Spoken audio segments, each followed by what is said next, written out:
Yo, what up, guys? This is Eager, and this is the great and powerful Trixie falls in love with the pinecone, part 3. I'll be fine. Go on, give it a go. You won't regret it. Wincing, she used the magic to detach one of Piny's scales with a gentle tug. She held it against. She held it in front of her in a few seconds, hesitant. Then she threw a caution to the wind and placed it in her mouth. The taste was not unpleasant, kind of tangy. In fact, but she was more concerned by the rush of energy that was passed through her as she chewed. Well, well now, what? She asked Piney, who simply indicated that she should look behind her. Trixie turned her head. The sound that came out of her mouth was indescribable.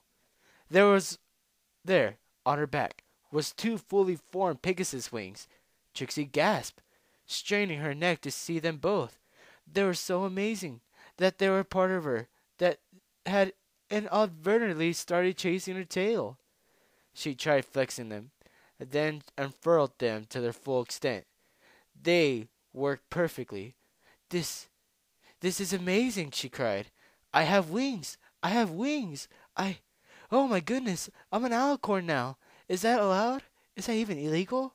Oh, oh, Piney? A thought suddenly struck her. Something she had always been curious about.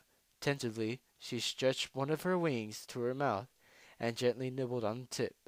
She felt nothing except the fluffy texture of her feathers. That stallion had lied to her. The wings were not an erogenous tone.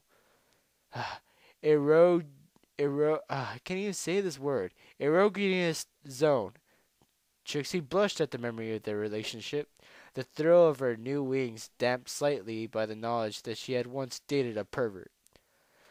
It is not only wings that I have given you. You have also have the knowledge to how to use them, said Piney. Go on, catch up to that Pegasus and show her who's boss. She smiled. The smile returned to her face. She nodded to her head, turned to leave, and then went back to give Piney the best hug she could muster. Stay here, out of sight, she said. I'm going to show. I'm going to show a certain boastful Pegasus what it means to mess with the great and powerful Trixie. Scene change. Rainbow Dash flew leisurely through the sky, heading for Sweet Apple Acres. Applejack was going to get a kick out of this. That show-off magician had finally been taught a lesson of inhumility.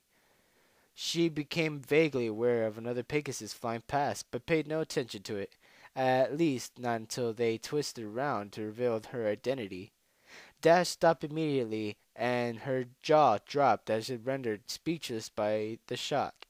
When when she didn't speak, she was barely comprehensible. "Trixie!" she gasped.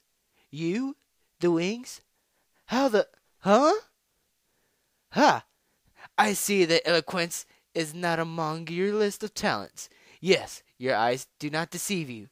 It is I, the great and powerful Trixie. Even the sky is not large enough to contain such a talent such as mine." "This is amazing," she cried. "Even Twilight wasn't able to magic up Pegasus' wings. How did you—" "Oh, even a magician never reveals her secrets," Trixie said smugly. As I told you already, as I told you yesterday, anything you could do, I could do better. Why, I expect I could outfly you with one wing tied behind my back." This affront to her flying abilities was all Dash needed to recover her wits. "Outfly me? Are you serious?" she said. "I am the greatest flyer in Equestria. No pony can fly faster than me." "Correction. You were the greatest flyer in all of Equestria," said Trixie, poking her head in the chest. Poking her in the chest.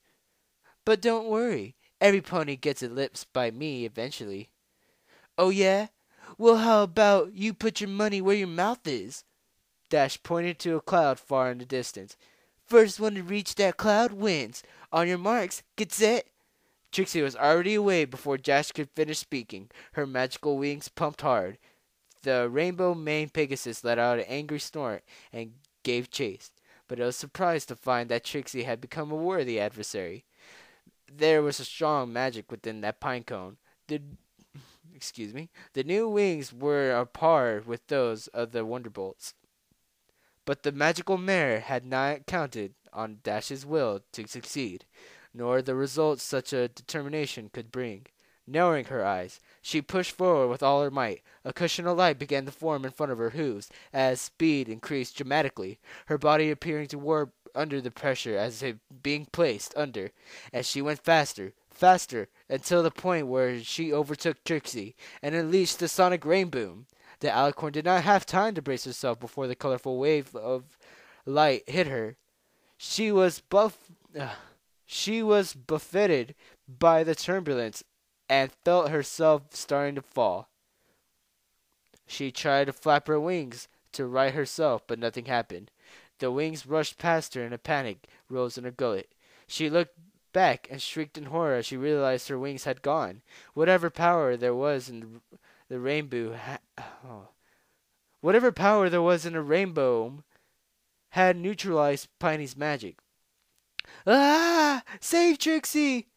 She shouted as the ground sped towards her. She placed her hooves over her eyes seconds before impact. Suddenly, she stopped falling as some pony grabbed her from her forelegs. Dash gently placed her on the ground, looking suitably apologetic. Geez, Trixie, you all right? What happened? You saved my life. Oh, thank you, she cried.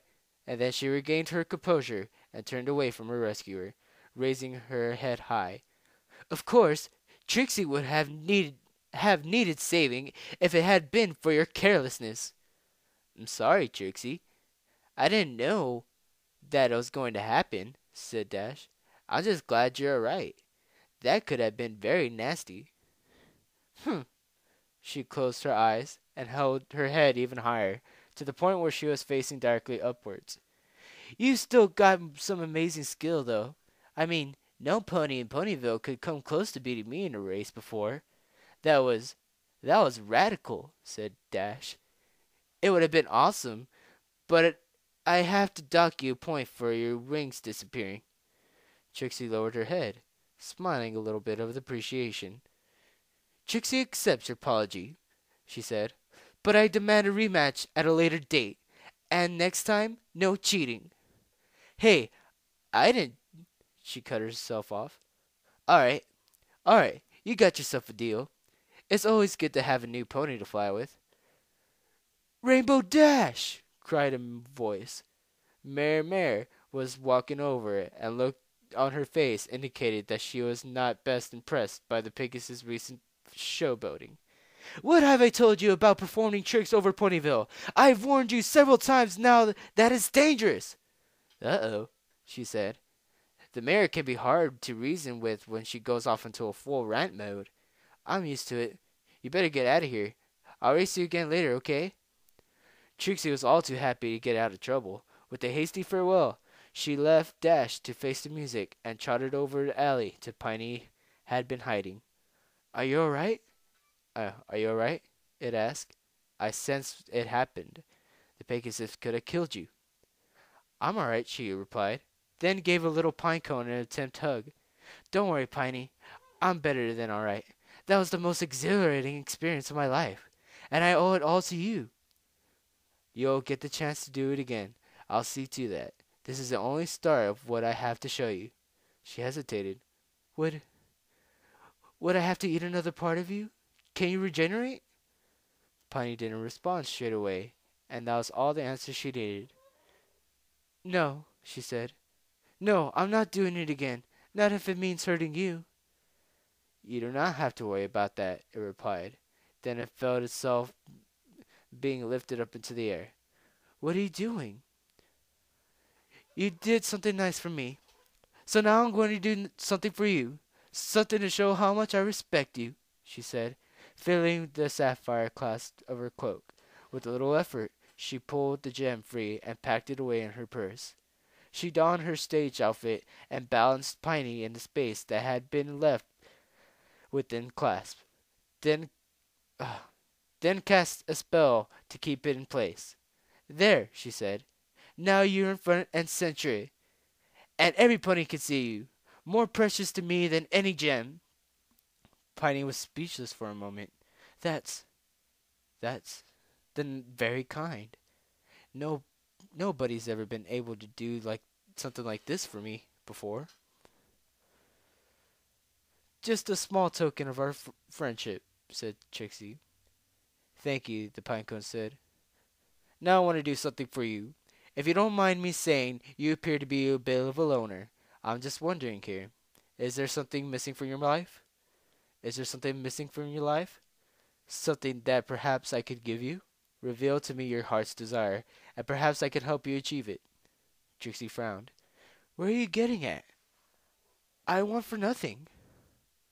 Oh, damn it, this went to 10 minutes again? Okay, I'm sorry, guys. This is Eager Elo stopping the recording.